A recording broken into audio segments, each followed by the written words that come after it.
What I saw inside 3i Atlas changed my understanding of what this object truly is. It's not a comet, it's not debris, and it's definitely not empty. Many remote viewers have reported strange encounters with it. I hadn't planned to be one of them, but what I witnessed, it left me with a message that feels destined to be shared. If you felt drawn to 3i Atlas, or have the sense that something big is on its way, then what I'm about to share may resonate more than you expect. Listen to this all the way through. There's a gift waiting at the end. It began with a sensation more than a sight, the feeling of moving without moving, of slipping between whales. One heartbeat I was here, and the next I was standing on the platform, suspended in the dark like a ring of silver mist. Before me stretched a shape so enormous my eyes could not take it all in at once. A smooth metallic cylinder, long as a whale, its surface glimmering like liquid steel. It hung in the void, as if it's listening. A docking platform encircled its nose, and in the center of that arc, a triangle of light pulsed, blue and silver, alive, almost breathing. As I stepped closer, the triangle seemed to look back at me, not with eyes, but with knowing. It scanned me, a soft pressure, a question, "May you enter?" Then, with the soundless motion of a camera shutter opening, the triangle unfurled.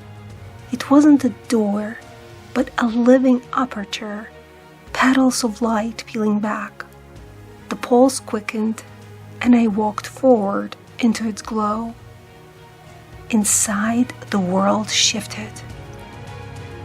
Imagine a cave sculpted not from stone, but from starlight and alloy.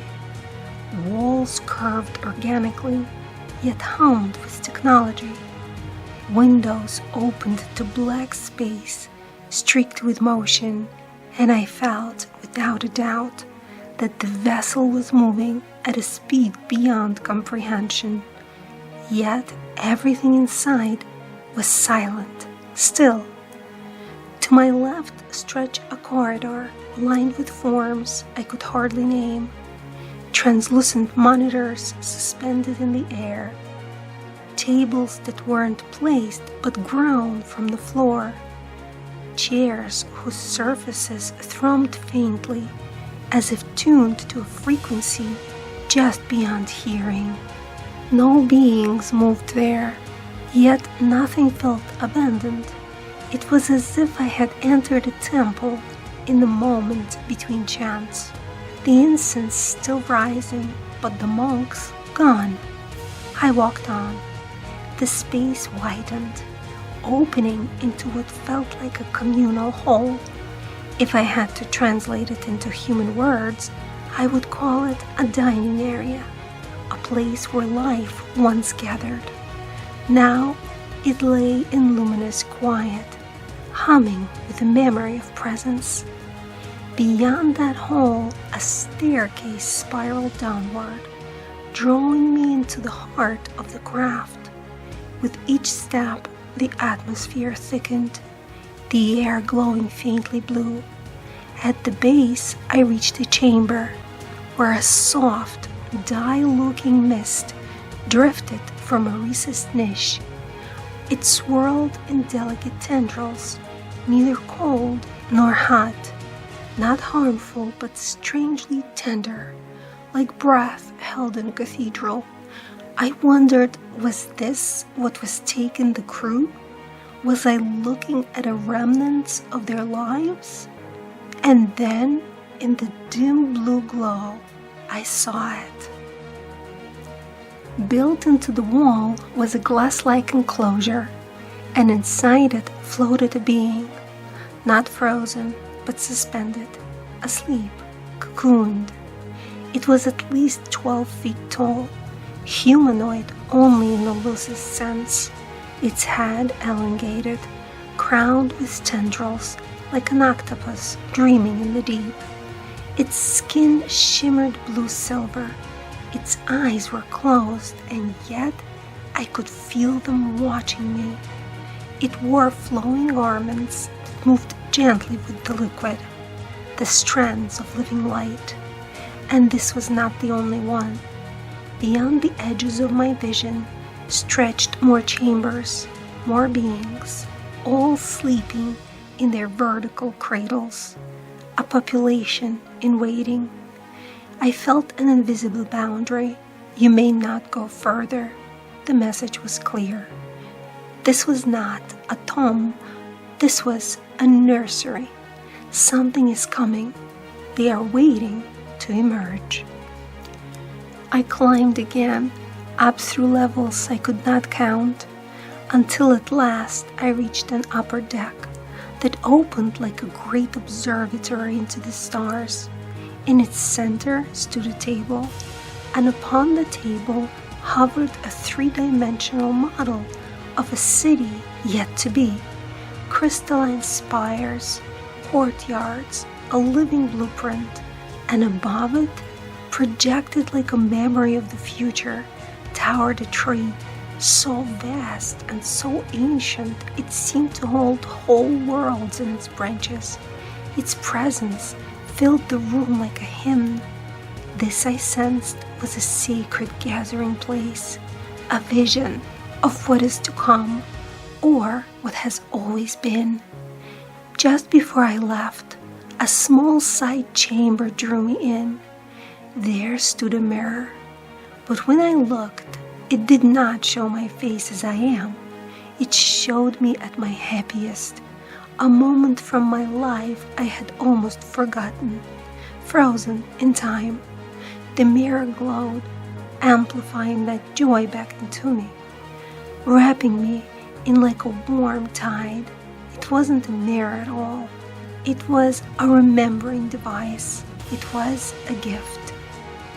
I stepped forward, about to leave, but something pulled me back, not with force, but with undeniable intention. My gaze was drawn toward one of the active monitors, still humming quietly in the ship's control chambers. What I saw there surprised me. It wasn't text or numbers, but a code, symbolic, precise, and radiant in a way only the etheric can be. I recognized the feeling immediately.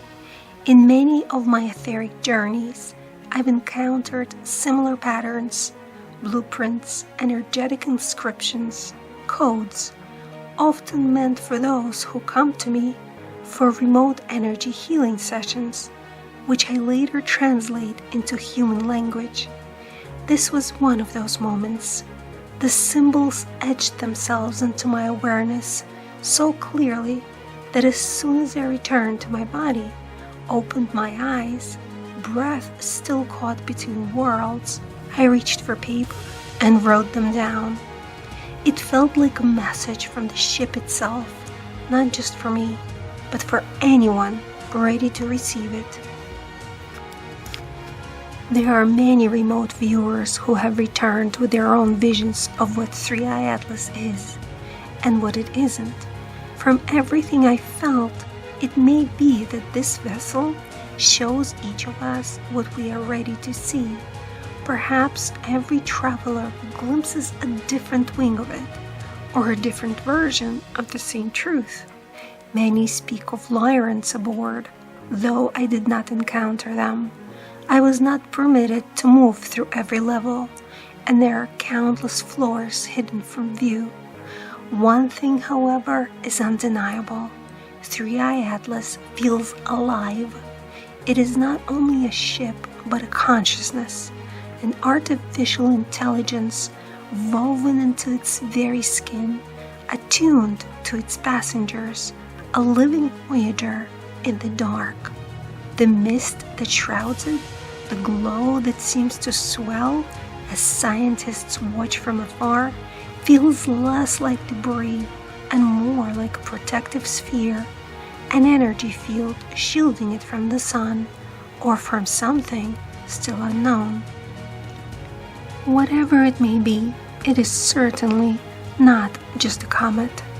Perhaps it is the arrival of those long awaited. Perhaps it is more. Only time will tell. For now, I leave you with the code I saw on its monitor, translated into human words.